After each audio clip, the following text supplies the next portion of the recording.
right, we move from the wrestling mat to the basketball court, where the Yellow Jacket basketball teams are getting ready for the OAC tournament. And so we'll spend a little bit of time with both head coaches of both teams. That means Tom Heil joins us. My friend. Good to see you. How are you? Good. This is twice this year. Glad to have you on board as we get ready for championship week. Happy to be here. You know, it's good to see you. It's good to see you, and it's a fun time of year. I mean, my gosh, you start thinking about all the things you guys do to get ready for this coming week, and hopefully beyond that. As you reflect on sort of where your program has been these last couple of years, I'm going to start with a personal question, because you just hit a milestone, and we are awfully grateful for the time and service you've given to BW, but 100 wins here is a big deal, man. Yeah, thank you. I didn't know. Honestly, when I was walking off the floor, John Carroll and one of the, I don't know who it was, came up and said congratulations. I was like, thanks, you know. Thanks I for one thought, game. yeah. I was like, winning's hard, especially in our league. Yeah. But it's, the first thing that I thought of, to be honest with you, well, really two things. One, our son was born the morning of our first scrimmage, my first year back here as a head coach. So, and it's crazy. It just, time flies. And that was the morning of our very first scrimmage my first year. So he's been a part of all of those, which is makes me feel old, and I'm sure it does the same thing to my wife. And the second thing that I immediately thought of was, it's Brian and my both, 100 wins together. Sure.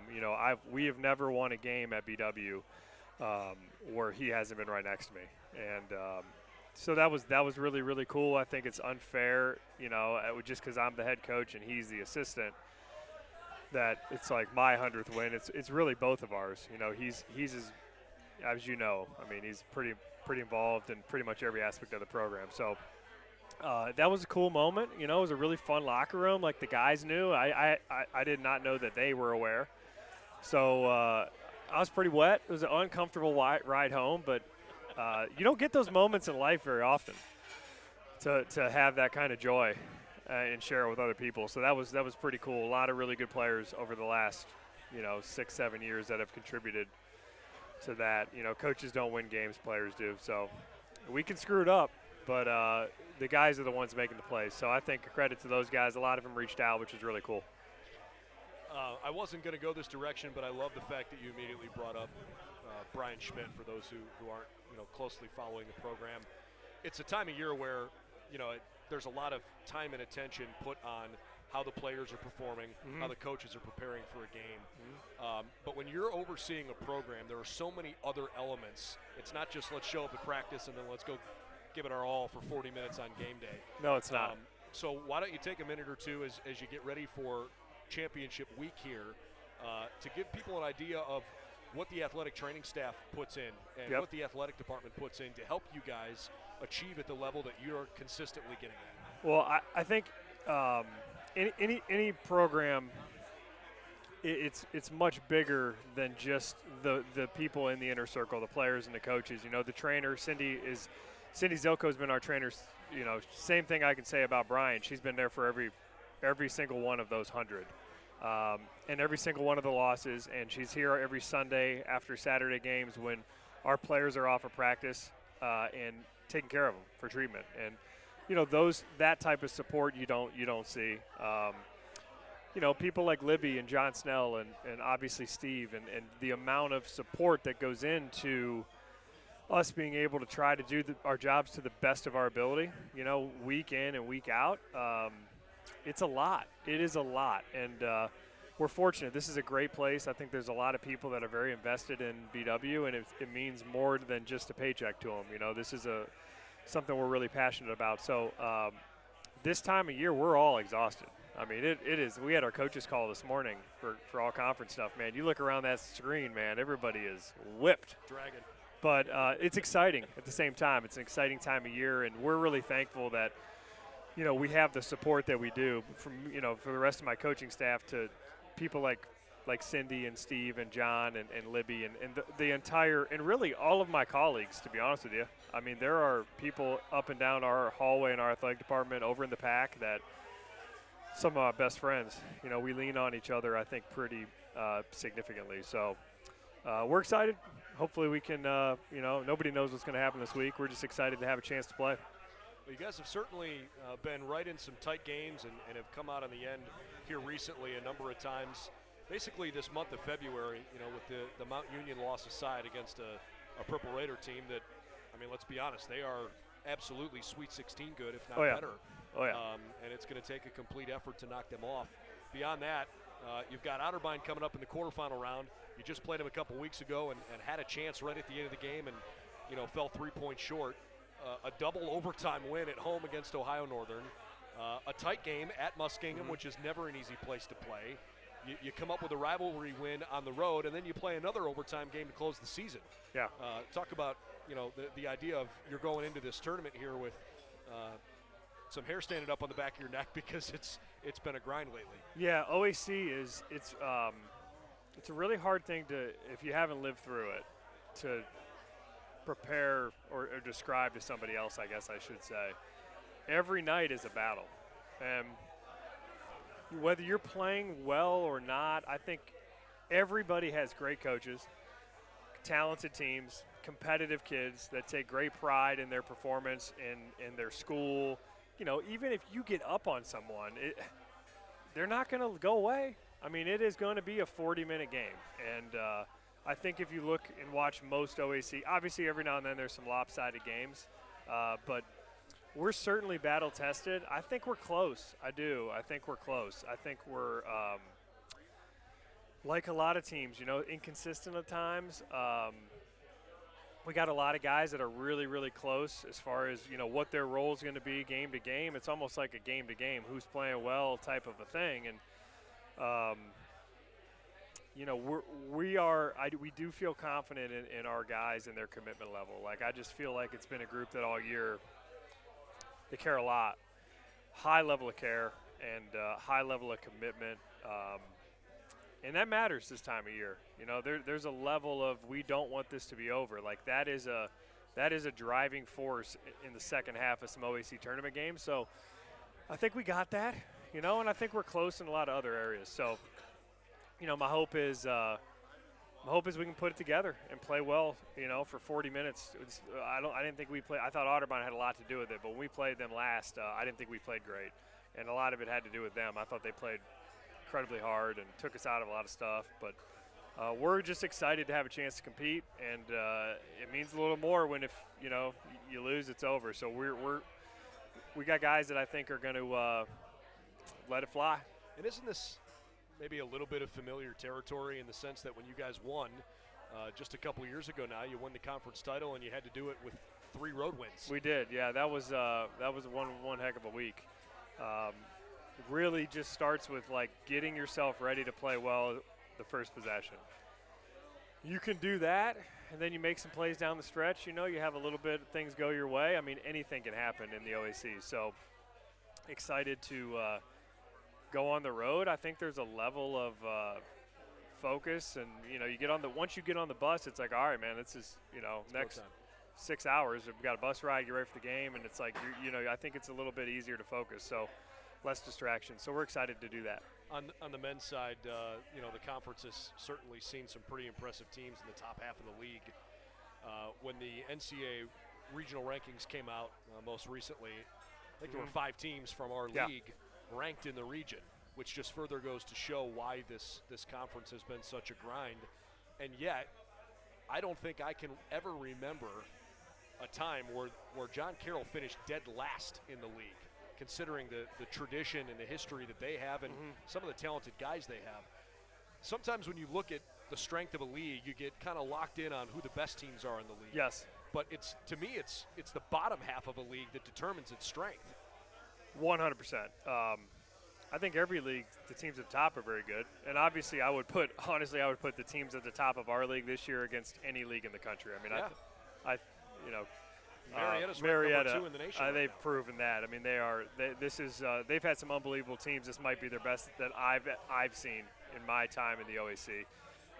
But the depth of a league is what makes it really hard. The ability for, like, in our league, somebody has to finish 10th. Somebody has to finish 9th. Somebody's going to be the 8th seed. And that team's almost always going to be capable of beating any one of those teams on any given night. Obviously, Marietta ran the table this year, which is incredible. It hasn't been done since, I think, 85, 86. But most years in the OAC, like a team in the bottom half will beat a top 2 team, a top 3 team. It happens a lot, I think. So that is really, I think, speaks to the depth of the league. And like, listen, this is a year where COVID has still played a major part in the year. You know, we got games taken from us. I mean, our first practice back after New Year's, we had a lot of people out with COVID. And when we came back, we had 3 guys at practice. I mean, it was practice. You know, it was like a shoot around. It was like an individual skill workout. So, and nobody's had more of that than John Carroll. I mean, they've been shut down multiple times. When we played them at home, you know, they had multiple guys that had just practiced one time. So, you know, I think I still think that was a part of this year and a part of their journey and their story. Obviously, a very successful program. Our rival that I have a ton of respect for. I mean, Mike Moran, you know, Coach Moran, he was. Obviously, when I first got into the league, you know, they had some teams that were unbelievable and were the standard a lot of years in the league. So they've been through a lot this year when it comes to that and being shut down and starting back up and guys getting quarantined again and all the stuff that a lot of these young people have had to deal with. I think they've had to probably deal with more than anybody else. So, but it speaks to the quality of the league. I mean, you know, think about Wilmington. I mean, a team that, as an athletic department, Wilmington hasn't had a ton of success across all sports, and yet it seems like their basketball team is always in the conversation. KC does Heidelberg this year was probably the most surprising team in the league compared to where they were a year ago. Yeah, Heidelberg can beat anybody in the country. When they're at their best, they're as good as anybody in the country and anybody in our league. I think Casey Hunt's always done a great job. I mean, like, when you go down there, and they've had teams that have, you know, played in the NCAA tournament, but when you go down there, I mean, that trip, man, it is if we win 30-29, I don't care how we play, we get out of there with a win. It's a happy bus ride, man. So, and that you go down the line, like, there isn't a coach in the league where you're going to show up and say, "Oh, I'm going to outcoach this guy today." Yeah, it doesn't work that way. Everybody's good, everybody's great, all the coaches are great, everybody's got good enough players. There's always a plan in place. I think as a competitor, there's a level of enjoyment that comes from that, playing in such a great league, and there's also a level of we're like our own psychologists, you know, like you have to, like, be able to coach yourself and handle those ups and downs as a coach, because It is an absolute grind. I mean, Saturday, that's a game that could have went either way, right? I mean, it was clearly a foul at the end of overtime. It was a good call. He made the free throws. Give that Tyler Schreck a ton of credit. I have a lot of respect for him, but, you know, that one staff is going to feel miserable for 2 days until you play again, and the other staff is going to feel all right. You know, we found a way to win. You know, that's just, those ups and downs are coaching. We all have, I think, great systems in place to deal with it, and support at home, honestly, is a really big one. And my little girl, she doesn't care if we win or lose, so that's nice. Camden, he'll give me the business a little bit, but well, he's been well trained. Yeah, he is. He's a competitor. You know, I think we talk a lot about the guys that make a big splash. Anthony Mazzio's had a great year. Drew Wennis, certainly a critical part of the team, and we often give a lot of spotlight to the guys that get a lot of minutes and contribute a lot. But how about a couple of these other guys? Why don't we start with Ashton Price? The difference that he has made in the games where he's been available and the ones he hasn't been. He didn't play against Otterbein. Yeah, and I had a big deal. That was a big deal.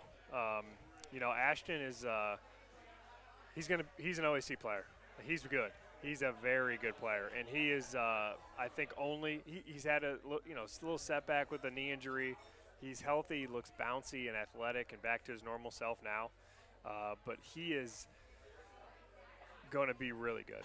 You know, he's a gym rat, loves hoops. It was one of the things we loved about him the most. He's always in the gym. He's going to work. I know this offseason he's going to get, when he comes back next fall and we start practice, he is going to be way better. And I think that's a big deal. He loves basketball. He's a competitor. He's a very good offensive player. You know, and to have the role and he play as many minutes, basically our first guy off the bench, you know, on the perimeter as a freshman, that's a big deal. And I'm proud of him. I'm excited for his future. I think he's going to have I've down the stretch since he's been back and healthy, I always feel like he's going to play well before we play. I hope my gut is right tomorrow because I do feel like he's primed for a big one. Jackson Simmons, I think, provides a really interesting angle because he might not be the tallest guy on the floor, but it doesn't appear that he's afraid of any situation, any size, and he's as physical as any guy I've seen in the league. I mean, gosh, that's an incredible luxury to have as a guy you're bringing off the bench and playing 20 minutes a game. Yeah, we've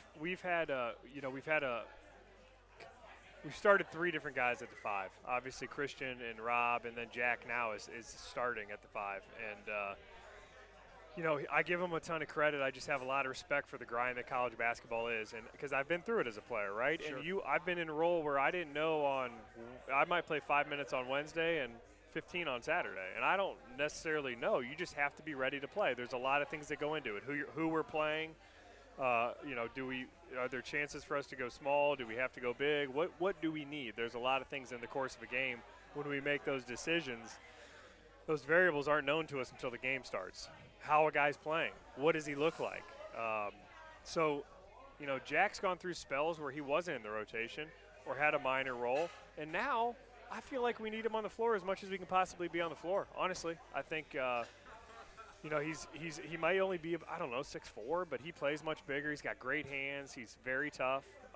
He's a great athlete. I think he's been coachable on some areas we've wanted him to be coachable on, and he's gotten way better. And that's what we ask them, is to get better every day. And he's a great rebounder, and I think he provides an inside presence. He's probably our best guy on the block, playing out in the post. So I'm proud of him, man. I think I've been in those shoes, and it's not easy. It's not easy, but he's stayed committed, and now I think he's playing his best basketball. How about a guy who didn't come in as a basketball player, but has thrown himself into your program? Got to start this past week on the final game of the regular season. And Terrell Hicks has definitely made a great impact on you guys. Just the way that, similar, you talk about the league, right, where the top half of the league has to be really strong, but it's the bottom half that says how good the league is. You can have 3 or 4 really good players, but if you don't have depth, you can't expect to keep getting better. Yep. And for someone who doesn't see the floor a whole lot, to have a good attitude and to really bring it and push you guys in practice, I know that makes a big difference come this time of year. It does, and I really believe this. If you want to have a tight team, you want to be together, you want to have a chance to continue to get better and play your best down the stretch at the end, it's if you're playing 10 guys and you have 15, let's say you have 20 on your roster, 1 through 10 are what everybody sees. 11 through 20 have as much of an impact on that as 1 through 10. Day-to-day practice, the way they are on the bench, I think they're the way they carry themselves, like accepting and owning the fact that they're not in the rotation. They're going to continue to work to try to help us in that regard, taking their job seriously on the scout team if that's what they're doing and their job is, taking it seriously and not being ashamed of it. I've been in that role, man. I've played in JV games. I've been the guy that runs the other team stuff. I mean, it's an important part of the job, and it's nothing to be embarrassed of. Every college team in the country has guys that need to do that. And I think we've got a really good group. I think those guys, 11 through 17, are really good people, and they help us because of that. And you never know when your number might get called. I mean, you never, ever, ever know. But I think that's a big – it's easy when things are going well, your character, it shines, right? This guy's great, he's great. Well, what about when you're not in the rotation? That's when you really get to see, and I think those guys, those are some of my proudest moments as a coach when you watch those people in that role shine. Yeah. And it doesn't get talked about enough. I think it's a big deal. I'm glad you brought it up. T is a shining example of that. Terrell Hicks is a shining example of that. Unbelievable guy who's still in the gym. Last week, he's in the gym on his own working out. How many people are like that? He's a senior. His career's about to be over. He's really never played a meaningful, in the rotation minute. Still comes to work every day and tries to set the bar as far as hey, I'm going to always get extra work in. I'd hire a guy like that. Yeah. A lot of respect for a guy like that. Amen. I think back to, this is a cross-sport comparison, but when Tom Brady won his last Super Bowl in New England before he went to Tampa, I remember publicly how much praise and support he was giving Brian Hoyer for the amount of stuff that Brian did to help him get ready for those moments, because Brian was running scout team all week long, and Tom basically said we wouldn't have won this, without a guy like that. And I think it's important to recognize guys that sacrifice for their program. Yeah, absolutely, man. I don't want to ask you for your prediction or your outcomes, because you're out there trying to win every game. But, with the exception of knowing that the goal is to win, what will you walk away from this week's tournament experience feeling most proud of, do you think? Last year we didn't get to play in it. Sure. Because of COVID. So this is for a lot of these guys, and I know that, like, Simmons and Snyder and, Mazzio and those guys are all juniors, right? But we felt like we didn't even really get a year last year. So a lot of these guys, this is really their first full season in the roles that they're in. And we didn't get a chance to play in a tournament last year. So I'm excited to go into that environment with these guys for the first time, and I think we've got a group that's competitive. These guys I really enjoy being around, I really do. So we have a lot of fun, and it's my job to push them. It's my job to get them better, right? So, like, I'm, a lot of times I'm the bad cop and the guy doing the challenging. But I really like these guys, and I want to keep doing this. So I'm excited to go into this week where it's a winner go home kind of mentality and see how we are. And I think once we get down to the nitty gritty and crunch time, like, I think we're all going to be protecting the chance to continue to be around each other. We're always around each other, obviously, but in this capacity, in an in-season capacity. So, if we want to have any chance of playing them in next week, like, we got to win 3. We are not in the conversation this year, which we want to be. That's our goal. This year's team, it obviously didn't. We haven't put ourselves in that situation, but we're excited to have a chance, man. Everybody's undefeated right now. It's time to, I think, go try to play your best and see what happens. The Jackets will play in Westerville on Tuesday night. They've got the Otterbein Cardinals, the 4 versus 5 game, and then when that wraps up, should the Jackets continue, they will play, we don't probably, I am willing to say probably Marietta as the number 2 team in the country, but to the point of the conversation we made earlier, you never know, and that's the best part about tournament time. Tuesday, Thursday, Saturday, the OAC tournament for men's basketball. However it shakes out, we're enormously proud of what you've done at BW and the season and the fun that you guys have given us. Thank you, man. It's been fun to follow you this year and wish you all the best this week. Thank you. All right. Good seeing you, my friend. Good to see you too. Tom Heil of our men's basketball program as the Jackets get ready for tournament week.